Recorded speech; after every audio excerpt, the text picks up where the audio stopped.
ओम शांति। 25 अक्टूबर 2025 के ईश्वरीय महावाक्य है। पहले सुनते हैं मुरली के मुख्य पॉइंट्स। बाबा ने कहा, संगम युग पर ही आत्माभिमानी बनने की मेहनत करनी पड़ती है। यही समय है जब आत्मा को सच्चा स्वरूप याद आता है। श्री कृष्ण का नाम उनके माता पिता से अधिक वाला इसलिए है क्योंकि उन्होंने पूर्ण कर्मातीत अवस्था से योग बल द्वारा जन्म लिया। जब सारी पाप आत्माएं समाप्त हो जाती हैं, तब ही गुलगुल पावन नई दुनिया में श्री कृष्ण का जन्म होता है। वही सच्चा वैकुंठ है। आत्म अभिमानी ही आत्मा की उड़ान है। देह अभिमान में रहने से परमात्मा स्मृति खो जाती है। संगम योगी बच्चे सच्चे साहूकार हैं जिन्हें किसी चीज की मांग नहीं करनी पड़ती क्योंकि उन्हें सर्वशक्तिमान से सीधा वर्षा मिलता है। लास्ट में बाबा ने कहा, यह छोटा सा संगम युग ही वह लीप युग है जहां मनुष्य से देवता बनने की अद्भुत परिवर्तन यात्रा होती है। अच्छा, अब सुनते हैं मुरली को विस्तार से। मुरली का सार। मीठे बच्चे, संगम युग पर ही तुम्हें आत्माभिमानी बनने की मेहनत करनी पड़ती है। सतयुग अथवा कलयुग में यह मेहनत होती नहीं। प्रश्न, श्री कृष्ण का नाम उनके माँ बाप से भी अधिक बाला है, क्यों? उत्तर, क्योंकि श्री कृष्ण से पहले जिनका भी जन्म होता है वो जन्म योग बल से नहीं होता। श्री कृष्ण के माँ बाप ने कोई योग बल से जन्म नहीं लिया है। दूसरा, पूरी कर्मातीत अवस्था वाले राधे कृष्ण ही हैं, वही सद्गति को पाते हैं। जब सब पाप आत्माएं खत्म हो जाती हैं, तब गुलगुल पावन नई दुनिया में श्री कृष्ण का जन्म होता है। उसे ही वैकुंठ कहा जाता है। तीसरा, संगम पर श्री कृष्ण की आत्मा ने सबसे अधिक पुरुषार्थ किया है, इसलिए उनका नाम बाला है। ओम शांति। मीठे मीठे रूहानी बच्चों को रूहानी बाप बैठ समझाते हैं। 5000 वर्ष के बाद एक ही बार बच्चों को आकर पढ़ाते हैं। वो पुकारते भी हैं कि हम पतितों को आकर पावन बनाओ, तो सिद्ध होता है कि यह पतित दुनिया है। नई दुनिया पावन दुनिया थी। नया मकान खूबसूरत होता है, पुराना जैसे टूटा फूटा हो जाता है, बरसात में गिर पड़ता है। अभी तुम बच्चे जानते हो, बाप आया है नई दुनिया बनाने। अभी पढ़ा रहे हैं, फिर 5000 वर्ष के बाद पढ़ाएंगे। ऐसे कभी कोई साधु संत आदि अपने फॉलोअर्स को नहीं पढ़ाएंगे। उनको यह पता ही नहीं है, न खेल का पता है, क्योंकि निवृत्ति मार्ग वाले हैं। बाप बिगर कोई भी सृष्टि के आदि मध्य अंत का राज समझा न सके। आत्माभिमानी बनने में ही बच्चों को मेहनत होती है, क्योंकि आधा कल्प में तुम कभी आत्माभिमानी बने नहीं हो। अब बाप कहते हैं, अपने को आत्मा समझो। ऐसे नहीं कि आत्मा सो परमात्मा, नहीं, अपने को आत्मा समझ परम पिता परमात्मा शिव को याद करना है। याद की यात्रा मुख्य है, जिससे ही तुम पतित से पावन बनते हो। इसमें कोई स्थूल बात नहीं, कोई नाक कान आदि नहीं बंद करना है। मूल बात है अपने को आत्मा समझ बाप को याद करना। तुम आधा कल्प से हीरे हुए हो। तुम आधा कल्प से हीरे हुए हो देह अभिमान में रहने के। पहले अपने को आत्मा समझेंगे, तब बाप को याद कर सकेंगे। भक्ति मार्ग में भी बाबा बाबा कहते आते हो। बच्चे जानते हैं सतयुग में एक ही लौकिक बाप है, वहाँ पारलौकिक बाप को याद नहीं करते हैं क्योंकि सुख है। भक्ति मार्ग में फिर दो बाप बन जाते हैं, लौकिक और पारलौकिक। दुख में सब पारलौकिक बाप को याद करते हैं। सतयुग में भक्ति होती नहीं, वहाँ तो है ही ज्ञान की प्रारब्ध। ऐसे नहीं कि ज्ञान रहता है, इस समय के ज्ञान की प्रारब्ध मिलती है। बाप तो एक ही बार आते हैं। आधा कल्प बेहद के बाप का सुख का वर्षा रहता है। फिर लौकिक बाप से अल्पकाल का वर्षा मिलता है, यह मनुष्य नहीं समझा सकते। यह है नई बात। 5000 वर्ष में संगम युग पर एक ही बार बाप आते हैं, जबकि कलयुग अंत सतयुग आदि का संगम होता है, तब ही बाप आते हैं नई दुनिया फिर से स्थापन करने। नई दुनिया में इन लक्ष्मी नारायण का राज्य था, फिर त्रेता में राम राज्य था। बाकी देवताओं आदि के जो इतने चित्र बनाए हैं वह सब हैं भक्ति मार्ग की सामग्री। बाप कहते हैं इन सब को भूल जाओ, अभी अपने घर को और नई दुनिया को याद करो। ज्ञान मार्ग है समझ का मार्ग, जिससे तुम 21 जन्म समझदार बन जाते हो। कोई दुख नहीं रहता। सतयुग में कभी कोई ऐसे नहीं कहेंगे कि हमको शांति चाहिए। कहा जाता है ना, मांगने से मरना भला। बाप तुमको ऐसा साहूकार बना देते हैं जो देवताओं को भगवान से कोई चीज़ मांगने की दरकार नहीं रहती। यहाँ तो दुआ मांगते हैं ना। पोप आदि आते हैं तो कितने दुआ लेने जाते हैं। पोप कितनों की शादियाँ कराते हैं। बाबा तो यह काम नहीं करते। भक्ति मार्ग में जो पास्ट हो गया है सो अब हो रहा है, सो फिर रिपीट होगा। दिन प्रतिदिन भारत कितना गिरता जाता है। अभी तुम हो संगम पर, बाकी सब हैं कलयुगी मनुष्य। जब तक यहाँ न आए तब तक कुछ भी समझ न सकें कि अभी संगम है व कलयुग है। एक ही घर में बच्चे समझते हैं संगम पर हैं।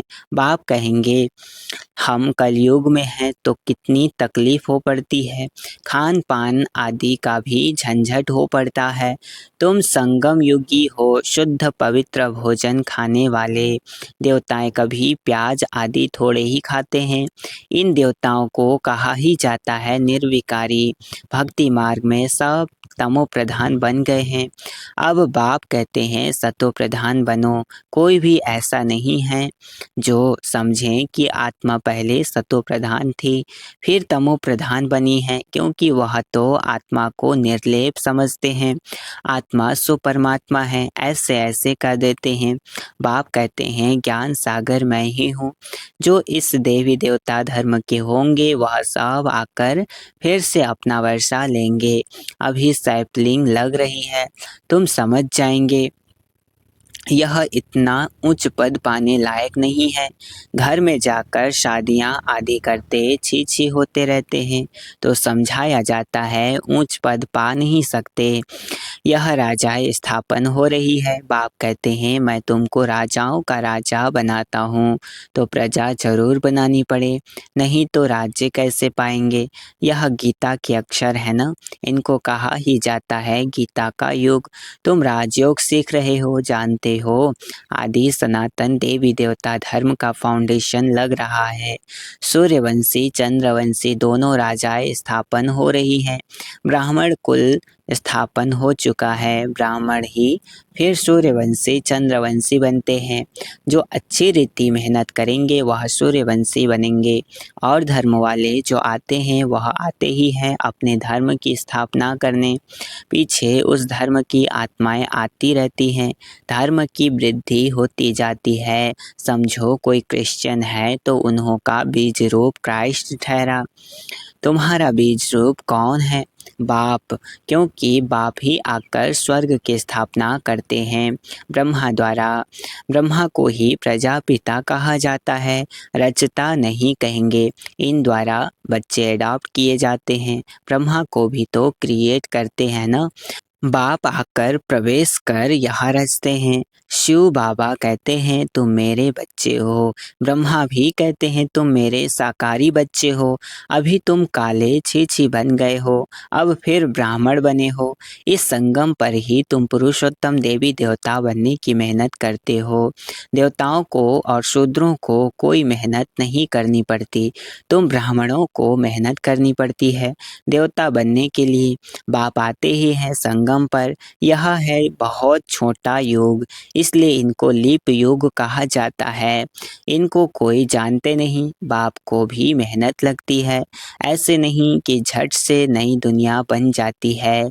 तुमको देवता बनने में टाइम लगता है। जो अच्छे कर्म करते हैं तो अच्छे कुल में जन्म लेते हैं। अभी तुम नंबरवार पुरुषार्थ अनुसार गुल बन रहे हो, आत्मा ही बनती है। अभी तुम्हारी आत्मा अच्छे कर्म सीख रही है, आत्मा ही अच्छे व बुरे संस्कार ले जाती है। अभी तुम गुल फूल बन अच्छे घर में जन्म लेते रहेंगे। यहाँ जो अच्छा पुरुषार्थ करते हैं तो जरूर अच्छे कुल में जन्म लेते होंगे। नंबरवार तो है ना, जैसे जैसे कर्म करते हैं ऐसा जन्म लेते हैं।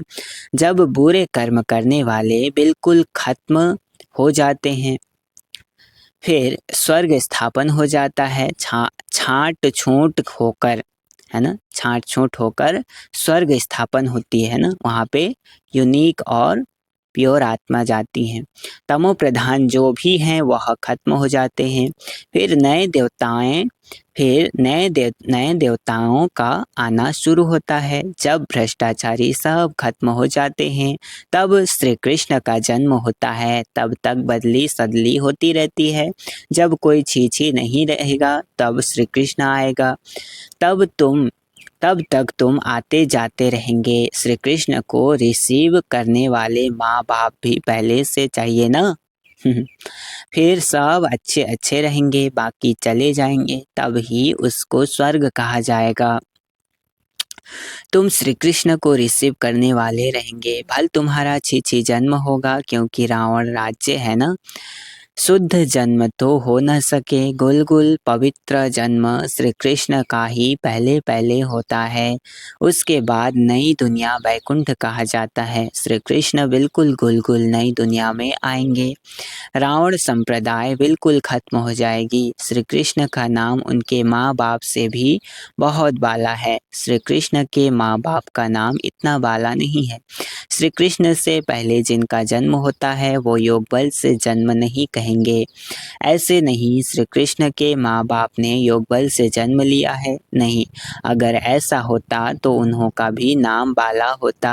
तो सिद्ध होता है उनके माँ बाप ने इतना पुरुषार्थ नहीं किया है जितना श्री कृष्ण ने किया है। यह सब बातें आगे चल तुम समझते जाएंगे। पूरी कर्मातीत अवस्था वाले राधे कृष्ण ही हैं। वही सदगति में आते हैं। पाप आत्माएं सब खत्म हो जाती हैं, तब उन्हों का जन्म होता है। फिर कहेंगे पावन दुनिया। इसलिए श्री कृष्ण का नाम बाला है, माँ बाप का इतना नहीं। आगे चल तुमको बहुत साक्षात्कार होंगे। टाइम तो पड़ा है, तुम किसको भी समझा सकते हो। हम यह बनने के लिए पढ़ रहे हैं। विश्व में इनका राज्य अब स्थापन हो रहा है। हमारे लिए तो नई दुनिया चाहिए। अभी तुमको दैवी संप्रदाय नहीं कहेंगे, तुम हो ब्राह्मण संप्रदाय। देवता बनने वाले हो, दैवी संप्रदाय बन जाएंगे। फिर तुम्हारी आत्मा और शरीर दोनों स्वच्छ होंगे। अभी तुम संगम युगी पुरुषोत्तम बनने वाले हो। यह सारी मेहनत की बात है। याद से विक्रमाजीत बनना है। तुम खुद कहते हो याद घड़ी घड़ी भूल जाती है। बाबा पिकनिक पर बैठते हैं तो बाबा को ख्याल रहता है हम याद में नहीं रहेंगे तो बाबा क्या कहेंगे। इसलिए बाबा कहते हैं तुम याद में बैठ पिकनिक करो। कर्म करते माशूक को याद करो तो वे कर्म विनाश होंगे। इसमें ही मेहनत है। याद से आत्मा पवित्र होगी, अविनाशी ज्ञान धन भी जमा होगा। फिर अगर अपवित्र बन जाते हैं तो सारा ज्ञान बह जाता है। पवित्रता ही मुख्य है। बाप तो अच्छी अच्छी बात ही समझाते हैं। यह सृष्टि के आदि मध्य अंत का ज्ञान और कोई में भी है नहीं। और जो भी सत्संग आदि हैं वह सब है भक्ति मार्ग के। बाबा ने समझाया है भक्ति वास्तव में प्रवृत्ति मार्ग वालों को ही करनी है। तुम्हारे में तो कितनी ताकत रहती है, घर बैठे तुमको सुख मिल जाता है। सर्वशक्तिमान बाप से तुम तुम इतनी ताकत लेते हो। सन्यासियों में भी पहले ताकत थी, जंगलों में रहते थे, अभी तो कितने बड़े बड़े फ्लैट बनाकर रहते हैं, अभी बहुत ताकत नहीं है। जैसे तुम्हारे में भी पहले सुख की ताकत रहती है, फिर गुम हो जाती है। उन्हों में भी पहले शांति की ताकत थी, अब वह ताकत नहीं रही है। आगे तो सच कहते थे कि रचता और रचना को हम नहीं जानते, अभी तो अपने को भगवान शिवोहम कह बैठते हैं। बाप समझाते हैं, इस समय सारा झाड़ तमो प्रधान है, इसलिए सभी का उद्धार करने मैं आता हूँ। यह दुनिया ही बदलनी है, सब आत्माएं वापिस चली जाएंगी, एक भी नहीं जिसको यह पता हो कि हमारी आत्मा में अविनाशी पाठ भरा हुआ है, जो फिर से रिपीट करेंगे। आत्मा इतनी छोटी है, इनमें अविनाशी पाठ भरा है जो कभी विनाश नहीं होता। इसमें बुद्धि बड़ी अच्छी पवित्र चाहिए, वह तब होगी जब याद की यात्रा में मस्त रहेंगे। मेहनत सिवाय पद थोड़े ही मिलेगा, इसलिए गाया जाता है, चढ़े तो चाखे बैकुंठ रस, गिरे तो चकना चूर। कहा ऊंचते ऊंच राजाओं का राजा, डबल सिरताज कहाँ प्रजा। है ना, अंतर है, फर्क है। पढ़ाने वाला तो एक ही है, इसमें समझ बड़ी अच्छी चाहिए। बाबा बार बार समझाते हैं, याद की यात्रा है मुख्य। मैं तुमको पढ़ाकर विश्व का मालिक बनाता हूँ तो टीचर गुरु भी होगा।